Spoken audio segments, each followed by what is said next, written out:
বন্ধুরা, আজ আমি আপনাদের সঙ্গে শেয়ার করব ভোলা মাছ। আর এই ভোলা মাছটা আমি কিভাবে রান্না করলাম সেটা আপনাদের সঙ্গে শেয়ার করব। যদি ভালো লেগে থাকে তাহলে কিন্তু অতি অবশ্যই লাইক কমেন্ট শেয়ার করবেন, আর ইউটিউব চ্যানেলটা ফলো করলে অতি অবশ্যই সাবস্ক্রাইব করে দেবেন। চলুন দেখিনি আমি কিভাবে ভোলা মাছটা রান্না করে ফেললাম। আমরা এক একজন এক এক রকম করে খাই, আমি কিভাবে করলাম সেটাই আপনাদের সঙ্গে শেয়ার করব।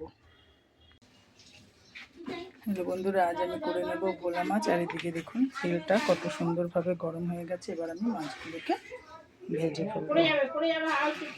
দেখুন মাছগুলো সব ভাজা হয়ে গেছে। এবার আমি ফোড়ন দিয়ে দেব সর্ষে।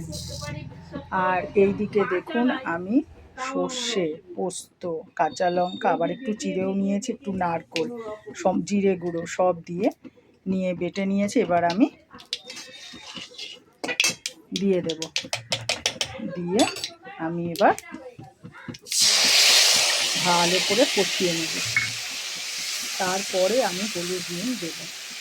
আর এইভাবে ভোলা মাছটা কিন্তু অসাধারণ লাগে। আমরা এক একজন এক এক রকম করে খাই। আজকে আমি একটু এই সমস্ত বাটা দিয়েই করে খাচ্ছি। সর্ষে দিয়ে তো খাওয়াই হয়, নারকোল পোস্ত দিয়ে খুব একটা ভোলা মাছ খাওয়া হয় না, কিন্তু আজকে আমি একটু করে নিচ্ছি। আমি একটু কষিয়ে নেব। দেখুন মশলাটা কত সুন্দরভাবে কষানো হয়ে গেছে। এবার আমি দিয়ে দিচ্ছি জিরে গুঁড়ো, হলুদ আর নুন। আমি আমার পরিমাণ মতো মাছে যতটা লাগবে ততটা দিলাম।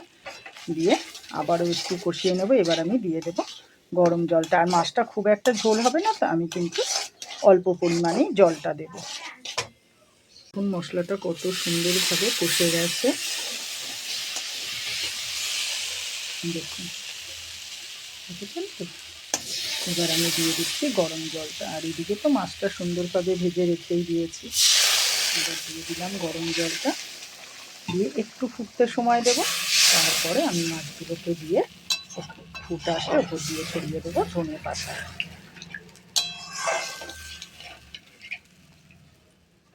এবার আমি একটু ঢাকা দিয়ে দেবো।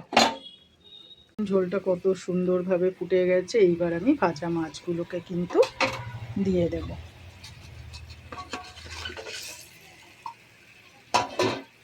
ভাজা মাছগুলোকে দিয়ে এবার আমি আবারও একটু ফুটিয়ে নেব। এবার আমি ঢাকা দিয়ে দেব। কি যে অসাধারণ লাগছে দেখতে, আপনারা তো দেখে বুঝতেই পারছেন। আর এইভাবে ভোলা মাছটা কিন্তু অতি অবশ্যই একবার করে খাবেন। মাছ কিন্তু একদম রেডি হয়ে গেছে। এইবার আমি উপর দিয়ে দেব ধনে পাতা। দেখতেও যেমন অসাধারণ হয়েছে, আমি নিজে রান্না করে নিজেই বলছি, দেখতেও যেমন অসাধারণ হয়েছে আর তেমনি খেতেও অসাধারণ হবে। নুনটা যদি মাছের ঠিকঠাক হয়ে থাকে না, তাহলে কিন্তু, আর আমি ঠিক পরিমাণে নুনটা দিয়েছি। যদি কখনো এরকম হয় যে সবসময় যে নুন ঠিকই হবে এরকম কোনো কথা নেই, কোনো কারণে যদি মনে হয় নুন একটু কম হয়ে গেছে, তাহলে কি করবেন, মাছের ঝোলটা যখন হয়ে যাবে তারপর একটু মুখে দিয়ে দেখলে যদি মনে হয় যে নুন একটু কম হয়েছে, দিয়ে দিলে কিন্তু সঙ্গে সঙ্গে ঢাকা দিয়ে দিলে আর কিন্তু কোনো অসুবিধাই হয় না। আবারও যদি মনে হয় কোনো কারণে নুন বেশি হয়ে গেছে, তাহলে সেই তরকারিটার মধ্যে না আপনারা যদি একটা আলু কেটে দিয়ে দেন, বা যদি একটা টমেটো যদি কেটে দিয়ে দেন, তাহলে কিন্তু সেই নুনের পরিমাণটা কিন্তু কমে আসে একটু। এভাবেই আজকের মাছটা আমি আপনাদের সঙ্গে শেয়ার করলাম। যদি ভালো লেগে থাকে অতি অবশ্যই লাইক কমেন্ট শেয়ার করবেন। ইউটিউব চ্যানেলটা ফলো করলে অতি অবশ্যই সাবস্ক্রাইব করে দেবেন। আপনারা কিন্তু কিভাবে করেন ভোলা মাছ? আমি তো পেঁয়াজ দিয়েও করি, শুধু সর্ষে ধনে পাতা দিয়ে বড়ি দিয়েও করি, লাউ মূলো দিয়ে ধনে পাতা বড়ি দিয়েও করি।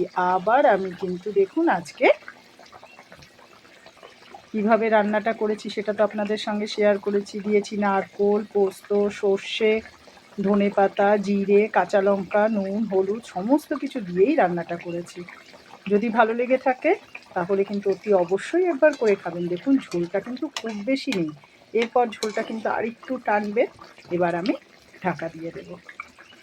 অসাধারণ লাগছে কিন্তু রান্নাটা। আমার কাছে আমার রান্না ভালো লাগছে, আপনাদের কেমন লাগলো সেটা কিন্তু অতি অবশ্যই কমেন্ট করে জানাবেন। রান্না তো একেবারে কমপ্লিট হয়ে গেলে এবার আমি মাছটা কিন্তু আপনাদেরকে তুলে দেখিয়েও দিচ্ছি। এই দেখুন,